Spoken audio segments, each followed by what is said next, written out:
আসসালামু আলাইকুম রহমতুল্লাহ। অষ্টম শ্রেণী গণিত অনুশীলনী 3-এর উদাহরণ 10 নিয়ে আলোচনা করব ইনশাআল্লাহ।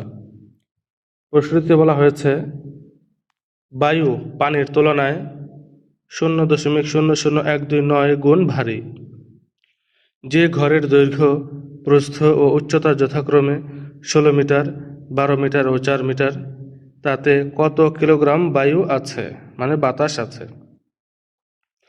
এর হচ্ছে প্রশ্ন। এখন আমরা সমাধান করব। সমাধান লিখে একটি চিত্র আর্ট করি। চিত্র, এই যে 16 মিটার, এটা হচ্ছে দৈর্ঘ্য, মানে লম্বায় 16 মিটার, প্রস্থ মানে পাশে হচ্ছে 12 মিটার, এখান থেকে এ পর্যন্ত হচ্ছে প্রস্থ, পাশে 12 মিটার, আর উচ্চতা হচ্ছে 4 মিটার। এই যে নিচ থেকে উপর পর্যন্ত হচ্ছে উচ্চতা, এটা হচ্ছে 4 মিটার। তাহলে দৈর্ঘ্য পেলাম 16 মিটার, প্রস্থ 12 মিটার, উচ্চতা 4 মিটার। এগুলো প্রশ্ন থেকে দেখে দেখে এই চিত্রের মধ্যে আর্ট করলাম, এখানে চিত্রের মধ্যে আঁকলাম। তারপর লিখলাম, দেওয়া আছে ঘরের দৈর্ঘ্য 16 মিটার, প্রস্থ 12 মিটার এবং উচ্চতা 4 মিটার। সুতরাং ঘরের আয়তন, বন্ধুরা মনে রাখবেন, কোনো কিছুর আয়তন বের করতে গেলে 3টে জিনিস লাগে: দৈর্ঘ্য, প্রস্থ, উচ্চতা। আমরা এখানে 3টে জিনিস পেয়েছি, দৈর্ঘ্য পেয়েছি, প্রস্থ পেয়েছি, উচ্চতা পেয়েছি।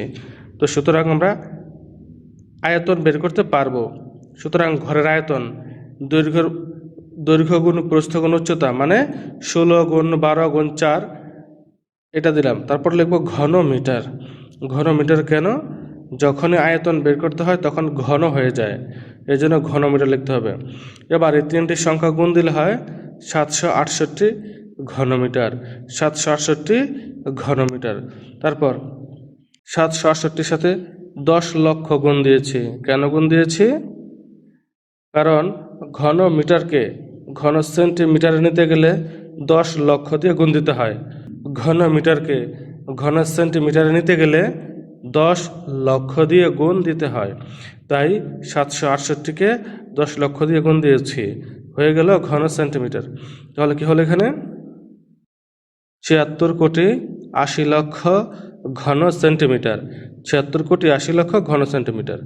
ঘরের আয়তন পেলাম এটা। এখন আমরা জানি 1 ঘন সেন্টিমিটার পানির ওজন 1 গ্রাম। আমরা জানি 1 ঘন সেন্টিমিটার পানির ওজন 1 গ্রাম, অর্থাৎ 1 ঘন সেন্টিমিটার জায়গায় যে পানিটা রাখা হয় সেটার ওজন হচ্ছে 1 গ্রাম। যেহেতু বায়ু পানির তুলনায় 0.00129 গুণ ভারী, সুতরাং 1 ঘন সেন্টিমিটার বায়ুর ওজন, বায়ু মানে বাতাস, 1 ঘন সেন্টিমিটার বায়ুর ওজন 0.00129 গ্রাম হবে। অতএব ঘরটিতে বাতাসের পরিমাণ বা বায়ুর পরিমাণ হবে 76,80,00,000। এটার সাথে গুণ দিতে হবে 0.00129, এটা গুণ দিতে হবে। তারপর এই দুটাকে গুণ দিলে কত হয়? এই দুটাকে গুণ দিলে হয় 9,90,720 গ্রাম। 9,90,720 গ্রাম। এখন গ্রামকে কিলোগ্রামে নিতে গেলে 1000 দিয়ে ভাগ দিতে হবে। গ্রামকে কিলোগ্রামে নিতে গেলে 1000 দিয়ে ভাগ দিতে হবে। 9,90,720কে 1000 দিয়ে ভাগ দিলাম, ভাগ দিলে হয় 990.720 কিলোগ্রাম। সুতরাং ওই ঘরটিতে 990.720 কিলোগ্রাম বাতাস রয়েছে। এটাই হবে অ্যান্সার।